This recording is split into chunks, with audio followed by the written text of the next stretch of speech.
এই বাঙ্গির পুঁতে করে কেডা কইছে ক্রিকেট খেলতে যেতে অগর দিয়ে করতে হবে হাল চাষ।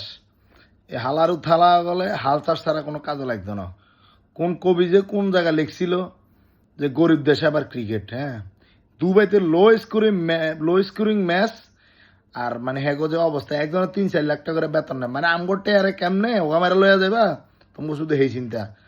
হালারু থালা গল ক্রিকেট খেলতে যায় না, এগুলো এগুলো মনে এগুলো বড় বড় বসছে এরা মানে বল মারে বসছে এরা এগুলো চোখের সামনে বাসি ওঠে।